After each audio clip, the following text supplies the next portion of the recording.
Sustained performance in footy is more than just one great game. It's the same with your super. Host Plus is a super fund with a history of long-term top performance. Host Plus, we go with you. This is general advice only. Consider the relevant Host Plus PDS available at hostplus.com.au before deciding if Host Plus is appropriate for you. Past performance is not a reliable indicator of future performance. Red Energy, awarded CanStar's most trusted energy retailer nationally for 2021. Maybe it's time you called Red Energy on 131806. It's Hyundai's small SUV that's seriously fun. Score the new Hyundai Kona from $28,990 drive away. Waitley on SEN. It's Kane Corns filling in for Gerard Waitley. It's 17 minutes to 10 o'clock. Fair bit happening in the world of sport at the moment. So to get us through it, our man is Mark McGowan from the Herald Sun. He comes to us thanks to Coach Nick. Coach Nick's expert planning and guidance can help reinvigorate your business. Go to coachnick.com.au. Mark, thanks so much for your time. No problem, Kane. Happy to jump on. Appreciate it, as always. Let's talk some Wimbledon before we get your thoughts on a big week of footy news. Ash Barty on court tonight in semi-final action. Angelique Kerber, who's an Australian Open champion. Do you favour Ash in this one, and how far can she go? Can she go all the way? Yeah, I think, look, I was a little bit unconvinced early in the tournament around her form. Obviously, she was coming off a bit of an injury, had to pull out of the French Open, which was obviously really disappointing. But I've really liked what she's done in the last couple of matches. Her form's starting to trend in the right direction. Really comfortable win in the last round against fellow Aussie Isla Tomljanovic. Look, it's not going to be an easy one, though. Angie Kerber, as you pointed out, she's a multiple Grand Slam champion, a former world number one. And they've got, as far as head-to-head goes, they've sort of been 50-50. Kerber's 3-2 up. But it's going to be interesting. It's been a couple of years since they've last played. Barty's definitely the favourite. There's no doubt about that. But this is going to be a tricky one because Kerber's sort of coming into some really nice form and she's won here previously. So it'll be a tough one, but I think Ash deserves to be the favourite for this one and probably the title favourite as well. So it's hopefully going to be a good couple of nights ahead for the Aussies. Yeah, fair bit to play out in the next 2 wins away from another Grand Slam. But in terms of her legacy, should she be the Wimbledon champion? She's been number one for nearly 2 years now. She's already a Grand Slam champion. In terms of our greatest ever, she's still young, so many, probably 10 years left to go of her career. But what would it do to her legacy, and where does it put her in and amongst our Aussie greats? Yeah, I think you really separate yourself once you start winning multiple Grand Slams. We know she's got that one French Open title. As you said, she's been number one for a long time, but there's been a stigma around players who've been number one in the women's game and haven't sort of racked up the Grand Slam. So this is a really good chance for her to sort of put that one aside, move on to the second one, prove that the first is not a fluke.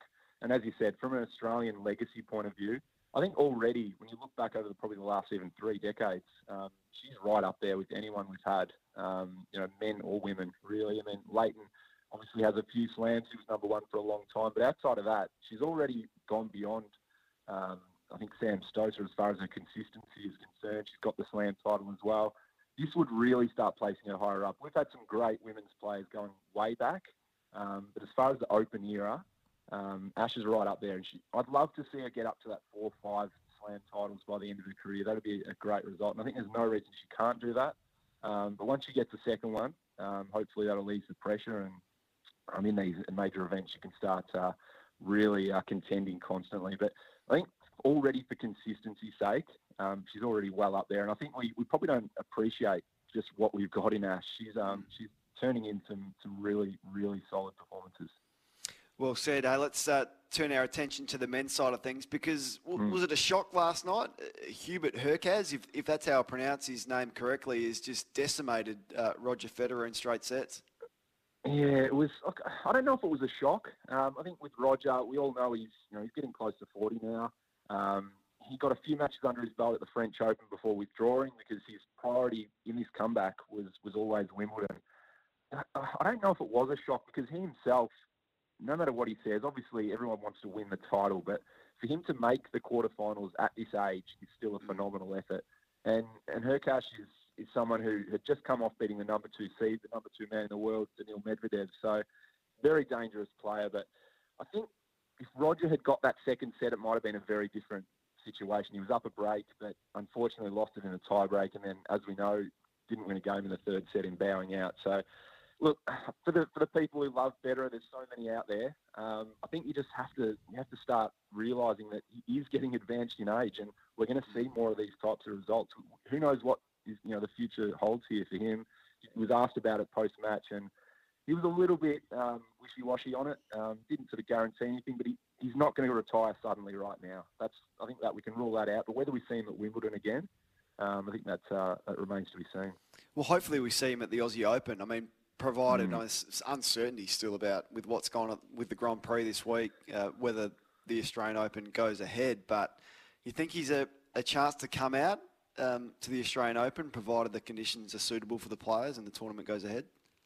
Yeah, it's a really good question because we didn't see him this year. He decided he needed a bit more time, but then there was also some reports at the time that it was more about he had higher priorities elsewhere and didn't want to go through the quarantine process with a young family. So that's going to be the challenge again. But you'd like to think if he makes a call on retirement that he does a bit of a farewell lap and that we get to see him all the way across. But look, it's a hard one. We'll have to wait and see what he does, but I think everyone would love to get one last chance to see him. This is a guy who's a legend.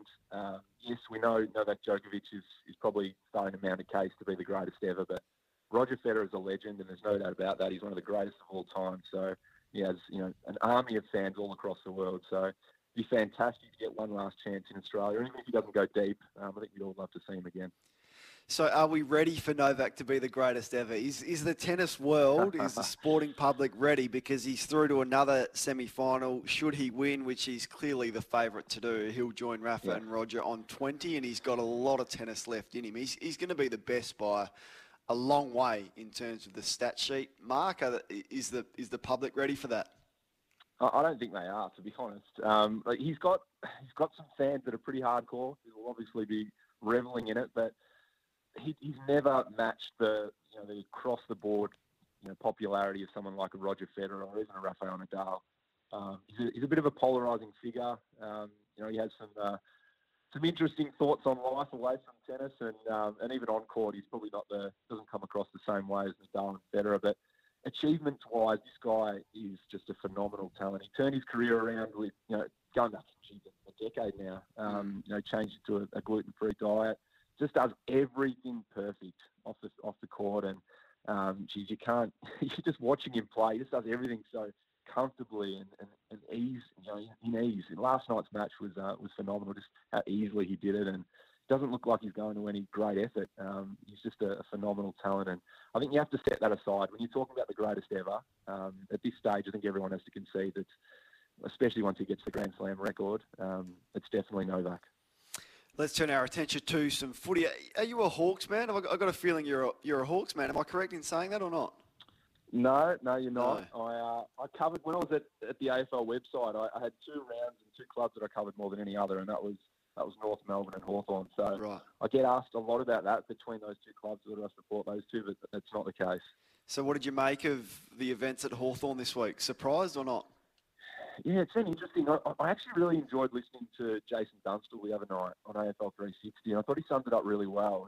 He was surprised, and the point he made was you don't get coaches like this coming around every now and then.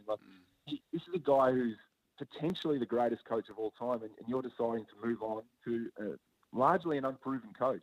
Yes, he's got a lot of raps on him, Sam Mitchell, and he's had some good success at West Coast, and by all reports, he's doing a fantastic job at Box Hill. But Clarko's a proven coach, so it is risky. But at the same time, you've got to also say that, look, he's had a long time in the chair, and it has been a little while since they last won a flag. So, you can't have the same coach forever. So maybe they do need to go to Sam, and they're obviously seeing him working up close. So I was a little bit shocked, but I think once Sam pulled out of the Collingwood job, out of the race for the vacant Collingwood job to replace Nathan Buckley, I think we knew something was up at that point. Absolutely. Hey, Mark, love the update. Love your coverage in the Herald Sun of the tennis and all things footy. You can check him out on social media and in the Herald Sun. Really appreciate your time this morning, mate. No problems, Kane. 1300 736 736. Are we ready for Novak to be crowned the greatest Grand Slam tennis player ever and the greatest tennis player of all time?